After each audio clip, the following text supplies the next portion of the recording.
નમસ્કાર. આપણે વિડીયોમાં આગળ જોયું કે સંસ્કૃત વર્ણમાલા, બરાબર. હવે આપણે જોઈશું મહેશ્વ સૂત્ર. આપણને બધાને ખ્યાલ છે કે મહેશ્વ સૂત્ર કઈ રીતે ઉદ્ભવ થયું, કઈ રીતે કોને લખ્યું, બરાબર. તો એકવાર ડિટેલમાં જોઈ લઈએ. મહેશ્વ સૂત્ર છે એ પાણીનીએ બનાવેલું, બરાબર. અને ક્યાંથી ગ્રાફ્ટ કરેલું? ગ્રાફ્ટ ફ્રોમ લોર્ડ શિવા, બરાબર. જ્યારે એ શિવ ભગવાન તાંડવ નૃત્ય કરતા હતા ત્યારે તેમાંથી જે ધ્વનિ નીકળી હતી એ ધ્વનિને અને ડમરૂના જે ધ્વનિ હતા એનાથી તેમને આ મહેશ્વ સૂત્ર આખું રચ્યું હતું. તો એનો ઉપયોગ ક્યાં કરેલો હતો કે અધ્યાયી જે ગ્રંથ લખેલો હતો, બરાબર. અધ્યાયી ગ્રંથમાં એનું આખો ઉપયોગ કરી અને એને વ્યાકરણ ઉપર એને ગ્રંથ બનાવેલો હતો. તો મહેશ્વ સૂત્રમાં કેટલા સૂત્રો છે? તો કે 14 સૂત્ર છે, બરાબર. અને મહેશ્વ સૂત્રમાં જે અલગ અલગ પ્રકારના સૂત્રો છે એમાં સૌપ્રથમ શું છે? અ ઉણ ઋક એ ઓમ એ ઓચ હયવરટ લણ યમગણનમ જભય ખરદશ. આ બધાને આવડે જ છે. જભ ગરદશ ખપ ચટત કપય શશર અને હલ, બરાબર. તો આમાં એટલું યાદ રાખવાનું છે કે જે અચ પ્રત્યાહાર છે, બરાબર, જે અ થી લઈને ચ સુધી, તેની વચ્ચે શું આવે છે? બધા સ્વર, બરાબર. અને બાકીના જે હ થી લઈને લ એટલે કે હલ, એમાં શું આવે? આમાં શું આવે? સ્વર અચમાં. અને આમાં શું આવે? વ્યંજન, બરાબર. તો આ બે વસ્તુ આમાં ખાસ પૂછાય છે, એટલે આ આપણે જોઈએ. હવે આપણે આગળ સંજ્ઞા પ્રકરણમાં. તો કે સંજ્ઞા પ્રકરણ એટલે કે શું? તો પહેલાં આપણે વિચાર કે સંજ્ઞા પ્રકરણ શું હશે? તો કે સંજ્ઞા પ્રકરણ એવી વસ્તુ છે કે સંજ્ઞા એટલે કે જેટલી પણ આપણે વાત થઈ કે કોઈ પણ એક વસ્તુને મોટી ડેલિબરેટલી સમજાવ્યું આપણે, તો એ વસ્તુને આપણે કઈ રીતે શોર્ટ ફોર્મમાં લખીને આપણે એને અલગ અલગ જે બધી શોર્ટ ફોર્મમાં એને કઈ રીતે લખીએ એના સૂત્ર હોય, બરાબર. સૂત્ર આપણે ડેફિનેશન આગળ વિડીયો આપણે જોઈ. સૂત્રથી શું થાય? તો કે કોઈ પણ એક નિયમ આપણને દર્શાવે કે આ નિયમ આમાં લાગશે, બરાબર. તો બધા નિયમો ભેગા થઈને શું બને? તો કે આખી એક સિસ્ટમ બને. તો બધી સિસ્ટમ ભેગી થઈને શું બને? ગ્રંથ બને. ગ્રંથને કોઈ પણ તમારે વ્યાકરણ સમજવું હોય તો તમારે સંજ્ઞા પ્રકરણ બહુ મહત્વની વસ્તુ થાય, બરાબર. તો આપણે અમુક જે આઈએમપી સંજ્ઞા છે જે પાણીની એના ગ્રંથને સમજવા માટે અલગ અલગ પ્રકારની લઘુચિંતા કૌમુદીમાંથી બધા રીતે લીધેલી છે. મેં થોડીક ક્લાસિફાઈ કરેલી છે. તો આપણે એને જોઈએ. પહેલી સંજ્ઞા પ્રકરણમાં સૌપ્રથમ છે એનું સૂત્ર છે શું છે? ઉપદેશે અનુનાસિકો અચ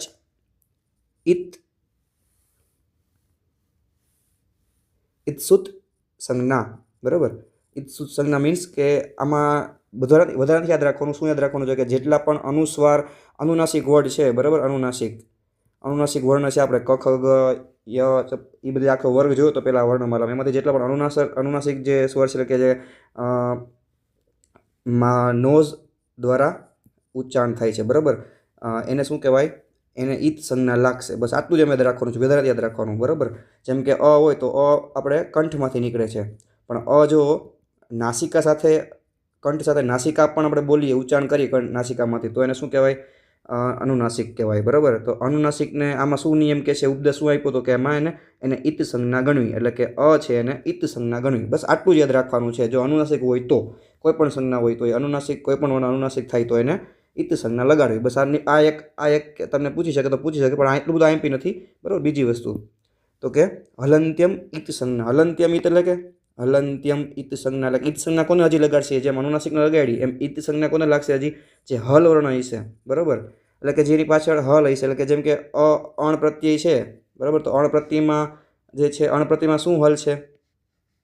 તો કે આ અણ પ્રત્યાહારમાં શું છે?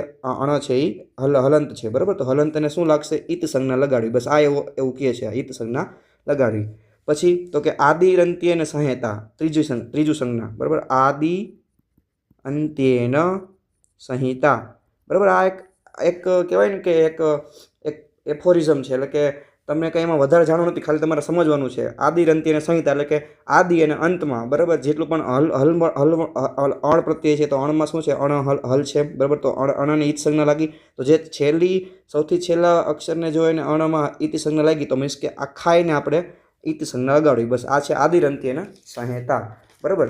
હવેનો જે મુદ્દો છે આઈએમપી છે, બરાબર. આ 3 હતા એ તો એટલે આઈએમપી નહોતા. હવે ત્રીજો મુદ્દો જે આવે છે આગળ, ચોથો મુદ્દો આવે છે એ સંજ્ઞા છે હસ્વ દીર્ઘ કાલોચ હસ્વ દીર્ઘ પ્લુત, બરાબર. આ એક સેન્ટેન્સ છે, એને આપણે સૂત્ર કહી શકીએ કાલોચ હસ્વ દીર્ઘ પ્લુત, બરાબર. આગળ વાત થઈ આગળ કે હસ્વ એટલે કે એક માત્રાકાલ જેટલું પણ એક માત્રાકાલ વર્ણ જો ઉચ્ચારણમાં જો થાય એને શું કહેવાય? હસ્વ. દીર્ઘ એટલે કે 2 માત્રાકાલ જેટલો સમય લાગે એને શું કહેવાય? દીર્ઘ. અને પ્લુત એટલે કે વધારે સમય લાગે 3 માત્રાકાલ, બરાબર, એને શું કહેવાય? પ્લુત. આનો આપણે જોઈ લીધા કેટલા હતા હસ્વમાં? 5, બરાબર. હ ઉપરથી 5 આ રીતે યાદ રાખ્યું તો આપણે 5 ક્યાં ક્યાં હતા હસ્વમાં? અ, ઈ, ઉ, ઋ અને લૃ. આમાં શું હતા? દીર્ઘમાં બીજાના જેટલા વધ્યા હતા એ બધા 13 વધ્યા હતા, બરાબર. સોરી 8 હતા, 8 ને 5 13. અને જે પ્લુત સંજ્ઞા છે, પ્લુત એટલે કે માનો કે ઉ આપણે ઉ નોર્મલ ઉ બોલીએ, બરાબર, અને એની પાછળ આ જે સંજ્ઞા લાગે એને શું કે? પ્લુત સંજ્ઞા, ઉ, એ રીતે, બરાબર. પછી અ ઉપર અ, એ રીતે જે અંદરથી વધારે સમયથી આપણે ડીપલી બોલીએ ઓ છે, જેમ ઓમમાં કેમ બોલીએ? ઓમ, એ રીતે, બરાબર. આ જે સંજ્ઞા આવી ગઈ આમાં આપણે સાંભળ્યું છે ઓમ આવી રીતે કોઈક જગ્યાએ લખેલું હોય છે, બરાબર. તો જે આ વચલી જે આ રૂ જેવું લખેલું છે ને એને શું કહેવાય? પ્લુત પ્લુત પ્લુત કહેવાય, બરાબર. કે 3 માત્રાકાલ જેટલો સમય લાગે બોલતા એને ત્યાં આવી જગ્યા આવી રીતે આપણે ઉચ્ચારણ કરવું હોય ત્યારે આ સંજ્ઞા એને યુઝ કરેલી હોય. તો આ એક આઈએમપી વસ્તુ હતી એટલે આ વસ્તુ આપણે જેવો જેવી થાય, બરાબર. ત્રીજી વસ્તુ તો કે જેમ જેમ આ રીતે હસ્વ દીર્ઘ અને પ્લુત છે સ્વરના, બરાબર, પ્રકાર, એમ આપણે આગળ જોઈએ. હવે આપણે બીજું ક્લાસિફિકેશન છે ઉદાત, અનુદાત અને સ્વરિત. આ પણ પ્રોનાઉન્સિએશન ઉપર જ આખું ડિપેન્ડ કરે છે. ઉદાત એટલે કે એનું એક સૂત્ર છે ઉચ્ચેર ઉદાત, બરાબર, અને નીચેર અનુદાત, બરાબર, અને આ છે સમાહાર સ્વરિત. આ 3 નાના સૂત્ર છે, બરાબર. ઉચ્ચેર ઉદાત એટલે કે જે કંઈ પણ આપણે વસ્તુ બોલીએ તો એ તાલુથી ઉપરના ભાગમાં, તાલુના ભાગથી ઉપરના ભાગથી બોલાતું હોય તો એનું શું કહેવાય? ઉદાત, બરાબર. આબાવ તાલુ એટલે શું કહેવાય? ઉદાત. પછી આ છે બિલો તાલુ એટલે કે અનુદાત, બરાબર. અને સ્વરિત એટલે કે કોમ્બિનેશન ઓફ મિક્સ્ડ, બરાબર, કોમ્બિનેશન ઓફ ઉદાત એન્ડ અનુદાત. હવે આટલું એમાં યાદ રાખવાનું છે, બધાને વસ્તુને યાદ રાખવાનું. અનુનાસિક એટલે કે, બરાબર, અનુનાસિક એટલે કે મુખ અને નાસિકા દ્વારા જે બોલીએ એને શું કહેવાય? અનુનાસિક. તો કહેવાય મુખ નાસિકા વચનો અનુનાસિકા, બરાબર. આ રીતે અનુનાસિક. હવે જે આવે છે એ છે આઈએમપી વસ્તુ છે. આ છે કયા વર્ણનું કયા ઉત્પત્તિ સ્થાન, ક્યાંથી ઉત્પત્તિ થાય છે શરીરમાંથી બોલતી વખતે, બરાબર, એનું છે તુલ્યાસ્ય પ્રયત્નમ સ્વર્ણમ. એટલે આનું એક સૂત્ર છે. આ વસ્તુ યાદ રાખવા માટે એક ડેફિનેશન આપેલી છે એ લોકોએ. આ રીતે છે તુલ્યાસ્ય પ્રયત્નમ સવર્ણમ, બરાબર. આ મોસ્ટ આઈએમપી ટોપિક છે, બરાબર. આના આપણે વ્યવસ્થિત યાદ રાખવાનું છે. એને આપણે ટ્રીકથી યાદ રાખશી. ટ્રીક શું છે તો કે એક સૂત્ર યાદ રાખવાનું છે ખાલી બધાયનું. અકુહ વિસર્જન આમ કંઠ એટલે કે અકુહમાં અ થઈ ગયો, બરાબર. અને બીજો શબ્દ શું છે? કુ. અને છેલ્લા શબ્દ શું છે? અકુહ વિસર્જિની, બરાબર, વિસર્ગ. આ રીતે છે. તો આમાં એટલે આવી ગયો. પછી એનો જ આપણે પેલો જેટલા વર્ડ છે ને ઈ, તો ઈનો જે દીર્ઘ સંજ્ઞા લગાડવાની. અનો દીર્ઘ શું છે? આ, બરાબર. અને ક એટલે ક વર્ગ આખો ક થી લઈને ક ખ ગ અંગ, બરાબર. અને ત્રીજો વર્ડ શું છે? હ, અહીંયા લગાડવાનો. પછી ચોથો વર્ડ શું છે? વિસર્જન, તો વિસર્જન અહીંયા લગાડવાનો. એનું શું છે? અકુહ વિસર્જયાનામ કંઠ થઈ ગયું. ઈચુ યશાનામ તાલુમ. ઈચુ એટલે કે ઈનું આપણે પહેલાં જોયું હતું, અહીંયા આનું આપણે દીર્ઘ કીધું તો ઈની દીર્ઘ કરવું પડશે. તો ઈનું શું કર્યું? ઈ, બરાબર. પછી બીજો વર્ડ શું છે? ચ, તો કે ચ વર્ગ આખો આવી ગયો. ચ છ જ જ અહીંયા. પછી ત્રીજો વર્ગ શું છે? હ, બરાબર. તો અહીંયા ત્રીજો વર્ડ શું છે? ય. તો કે ચ વર્ગ પૂરો થાય, ચ છ જ જ ય પૂરું થાય પછી શું આવે? ય વર્ણ અહીંયા લગાડવાનો. પછી પાંચમો વર્ગ, ચોથો વર્ગ શું છે? छ, તો કે છેલ્લે સ લગાડવાનો. અહીંયા જે વિસર્ગ હતો એમ, બરાબર. ઈચુ યશાનામ તાલુમ. પછી ઋતુ રસાણામ મૂર્ધા, બરાબર. રૂ. પછી બીજો વર્ડ ટ છે તો ટ વર્ગ આખો ટ ઠ ઢ ઢ અને બીજો આ જે વર્ડ છે રસ અને રસાણામ મૂર્ધા. ઋતુ રસાણામ મૂર્ધા. પછી ઋતુ લસાનામ દંતાહ, બરાબર. હવે જે આ લૃ છે એની દીર્ઘ સંજ્ઞા નથી તો ખાલી લૃ જ રાખવાનું છે. અહીંયા જેમ બધામાં અ આ ઈ રૂ હતો એમાં આમાં ખાલી લૃ જ રાખવાનું છે. પછી બીજો વર્ડ શું છે? ત, તો કે આખો ત વર્ગ લખો, ત થ દ ધ ન, બરાબર. અને બાકીના આગળ શું છે? લસાનામ એટલે કે લ અને સ, બરાબર. અહીં તો રસાણામ એટલે કે ર અને સ, અને યશાનામ એટલે ય અને શ, બરાબર. આ રીતે લાસ્ટ વર્ગ આ રીતે યાદ રાખવાનો છે. શું છે? ઋતુ લસાનામ દંતા.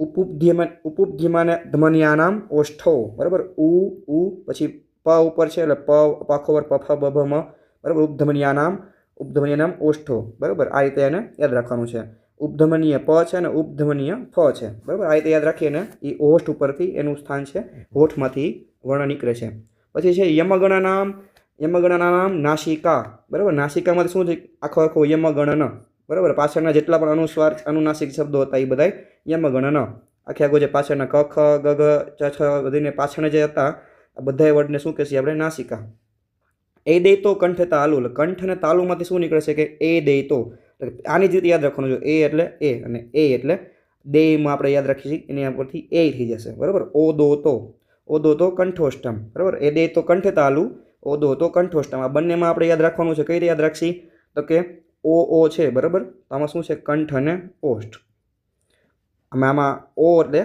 આવી ગયું ઓષ્ઠ બરાબર આમાં ઓ નથી એટલે આમાં ઓષ્ઠ નહીં આમાં શું છે કંઠ અને તાલુ બરાબર આ સિમ્પલ વસ્તુ છે કંઠ બેમાં કોમન છે આમાં ઓ આવ્યો ઓદો તો કંઠોષ્ઠમ એટલે જ ઓ આવશે બરાબર પાછળ પછી વકારસ્ય દંતોષ્ઠમ એટલે દંત અને ઓષ્ઠ બરાબર દંત અને ઓષ્ઠ વકારસ્ય દંતોષ્ઠ એટલે હવે યાદ રાખવાનું કે વકાર યુનિસ છે ને વકાર યુનિસ સ્લેજિંગ કરતો બરાબર જે આપણે પાકિસ્તાની ક્રિકેટર હતો એ વકાર યુનિસ શું કરતો સ્લેજિંગ કરતો સ્લેજિંગમાં શું ઉપયોગ થાય બોલતો તો શું ઉપયોગ થાય તો કે દંત અને ઓષ્ઠ બરાબર દંત અને ઓષ્ઠનો ઉપયોગ કરી અને એ દાંત ભીડીને એટલે કે ખીજ ઉતારીને એ સ્લેજિંગ કરતો આ રીતે આપણે યાદ રાખશું વકાર હશે દંતોષ્ઠમ બરાબર પછી જે જીવામૂલીયસ્ય જીવામૂલીય શું છે ક અને ખ બરાબર એટલે શું કહેવાય જીવામૂલ બસ નાસિકાનો સ્વર છે નાસિકા પતી ગઈ વાત બરાબર આ છે આ હતા એના ઉત્પત્તિ સ્થાન પ્રમાણેના અમુક વર્ણના ઉત્પત્તિ સ્થાન પછી હવે આપણે આગળ જોઈએ તો કે આપણે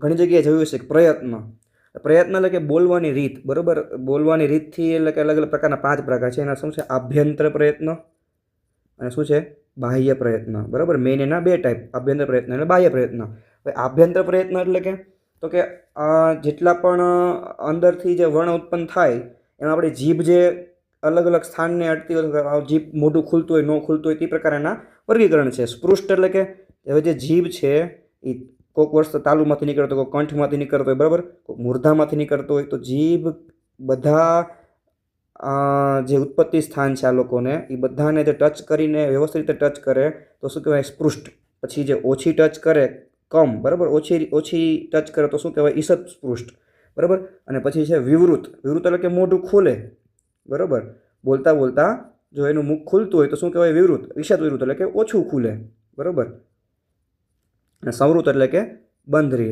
બરાબર તો હવે આપણે જોઈએ સ્પૃષ્ટમાં શું આવશે તો કે જીભ ટચ થતી હોય બોલતી વખતે તો કયા વર્ડમાં સ્પૃષ્ટ થશે તો કે ક થી લઈને મ સુધીના બધાય બરાબર આપણે જે આગળ વર્ગ જોયા હતા કખ બરાબર એ બધાય કખ ગ ય ચ છ જ ય કખ ગ અંક છ છ જ ય ટઠ ઢ બરાબર આ રીતે તથ દ મ અને પફ વ મ ટઠ દ અને પફ વ મ આ રીતે છે સ્પૃષ્ટ કહેવાય અને સ્પૃષ્ટ એટલે કે જેટલા પણ વર્ગીય વ્યંજન છે એને શું કહેવાય સ્પૃષ્ટ કહેશી આપણે આગળ જોઈ લીધું બધી વસ્તુ આગલા વિડીયોમાં ઈસા સ્પૃષ્ટ એટલે કે ઓછી ટચ થાય એ શું છે યર લવ બરાબર મૃદુ વ્યંજન બરાબર પછી છે શ શ શું છે ઈશત વિવૃત એટલે કે થોડુંક મોઢું ખુલે શ શ છે બરાબર અને વિવૃત એટલે કે સ્વર જેટલા પણ સ્વર આપણે જોયા બરાબર બધાય સ્વર છે એ શું છે વિવૃત બરાબર વિવૃત એ સ્વર છે યાદ રાખજો વિવૃત એ સ્વર છે વિવૃત બધા સ્વર છે એ વિવૃત તરીકે એને ક્લાસિફાય કરેલા છે પછી સંવૃત એટલે કે ખાલી હસ્વ બરાબર ખાલી બોલી એટલે એ શું છે હસ્વ એટલે કે સંવૃત સંવૃત વિવૃતમાં બાકીના બધા સ્વરો વિવૃતમાં કન્સિડર થશે સંવૃતમાં હસ્વ બરાબર બાકી ઈશા સ્પૃષ્ટ યાદ રહી ગયું શું હતા મૃદુ વ્યંજન પછી સ્પૃષ્ટ યાદ રહી ગયા ક થી મ વર્ગ આખો બરાબર એ સ્પૃષ્ટ બધા એમાં ટચ થાય છે સ્પૃષ્ટમાં પછી ઈશત વિવૃતમાં તો કે શ શ હ બરાબર અને વિવૃતમાં બધા સ્વર અને સંવૃતમાં હસ્વ આ થઈ ગયું સ્પૃષ્ટ પ્રયત્ન આભ્યંતર પ્રયત્ન થઈ ગયા બરાબર હવે આપણે જોઈએ બાહ્ય પ્રયત્નમાં તમારે વધારે યાદ રાખવાનું ખાલી એટલું યાદ રાખવાનું છે કે આ બધું ન યાદ રાખતા આઈએમપી નથી ખાલી સંવાર એટલે કે કહેવાય ને કે બોલતી વખતે કંઈ પણ રીતે અલગ અલગ રીતના મોઢું ખુલે બરાબર સંવાર કહેવાય પછી નાદ એટલે કે બોલતો કે એની ધ્વનિ ગંભીર થાય બરાબર નાદ એટલે જે આપણને ગંભીર કર્ણમાં જે સંભળાય છે એ ગંભીર રીતે સંભળાય એને શું કહેવાય નાદ પછી ઘોષ એટલે કે એ ગુંજે અવાજ શું કહેવાય ગુંજે એને શું કહેવાય ઘોષ આ બધા ખાલી એના ખાલી એકવાર પૂછે તો તમને આવડવું જોઈએ કે આ શું વસ્તુ છે. આ વસ્તુ યાદ એટલી બધી યાદ રાખવાની નથી. બરાબર, અલ્પપ્રાણ મહાપ્રાણ આપણે જોઈ લીધું, અહીં થોડુંક છે. બાકી આ બધી વસ્તુ છે એ એટલી બધી આઈમ્પી નથી. બરાબર, વિવાર એટલે કે મોઢું ખુલે, સંવાર એટલે કે મોઢું ન ખુલે, શ્વાસ એટલે કે વચ્ચે બોલતા બોલતા શ્વાસ લેવાની જરૂર પડે, અઘોષ એટલે કે બીજો એનો અવાજ ગુંજે નહીં, પ્રાણ એટલે કે અલ્પપ્રાણ એટલે કે શોર્ટ બ્રીથ લઈ પડે, મહાપ્રાણ એટલે કે થોડીક બ્રોડ લાંબો શ્વાસ લેવો પડે. બરાબર, ઉદાત એટલે આપણને ખબર છે તાલુના ઉપરના ભાગમાંથી આવે, અનુદાત એટલે પાછળ નીચેના ભાગમાંથી આવે તાલુના, અને સ્વરિત એટલે કે બે મિક્સ આવે. બરાબર, આટલી વસ્તુ આપણે આમાં યાદ રાખવાની છે. તો આ બધી વસ્તુના જે પાછા આપણે આગળ વાત થઈ ગઈ, જો અલ્પપ્રાણની વાત થઈ ગઈ આગળ આપણે, બરાબર, કઈ રીતે હતું, 1 2 શું કહે અલ્પપ્રાણમાં શું હતા, બરાબર, મૃદુ વ્યંજન હતા આગળના, બરાબર, અને મહાપ્રાણમાં શું હતા તો કે બીજા બધાના હતા. એ બધું આપણે એના ઉદાહરણ નીચે જોઈ લીધા છે આખા. બરાબર, પણ આપણે આગળ અને ઉદાત્તના જોઈ લીધા, સ્વરિતના જોઈ લીધા, આ બધું આપણે આગળ જોઈ લીધું, પણ આ એકવાર યાદ રાખવા જેવું છે. ધન્યવાદ.